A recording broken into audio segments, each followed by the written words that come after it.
Անցած տարի Մոսկվայում մի քանի ժամով ձերբակալված, ապա ժամեր անց ազատ արձակված Քամիլ Զեյնալին, որի նկատմամբ պատերազմական հանցագործության համար Հայաստանը միջպետական հետախուզում էր հայտարարել, ադրբեջանական եթերում պնդել է, թե իր նկատմամբ միջազգային հետախուզումը հանվել է։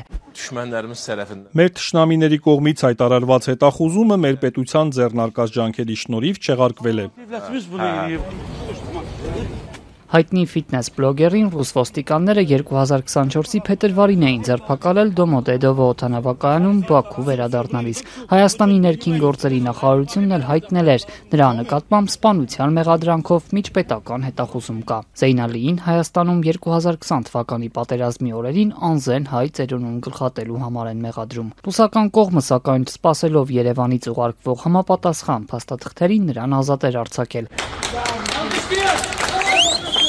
Զեյնալին ծափողջունների ներքո Բաքու վերադարձավ։ Հայ փորձագետներն էլ ռուսական կողմին մեղադրեցին անօրինական քայլի համար։ Ամիսներ անցան տեղի ունեցածի մասին Հայաստանի իրավապահ համակարգը ոչինչ չհաղորդեց։ Նրա անունը չշոշափվեց նաև անցած տարեվերջին Երևանում գլխավոր դատախազ Աննա Վարդապետյանի ու նրա ռուսաստանցի գործընկերոջ հանդիպման մասին պաշտոնական հաղորդագրությունում։ Երկու երկրների իրավապահ կառույցների փոխգործակցության մասին հաղորդագրությունում սկանդալային այս պատմության մասին որևէ խոսք չկար։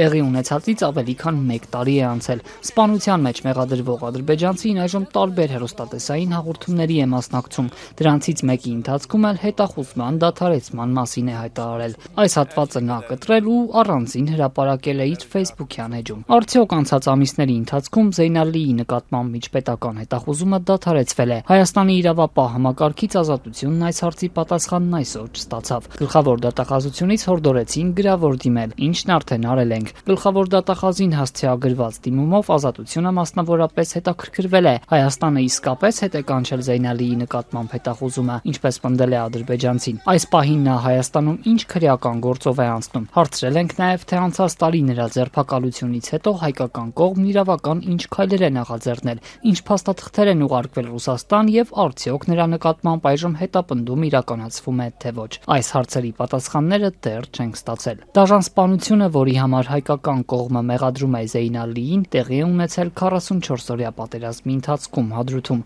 Հայ ծերունու գլխատման տեսանյութերը Guardian-ի եւ Bellingcat-ի հետաքննող լրագրողներն էին ուսումնասիրել ու հաստատել, տարեց տղամարդուն գլխատել է մի ադրբեջանցի զինվորական։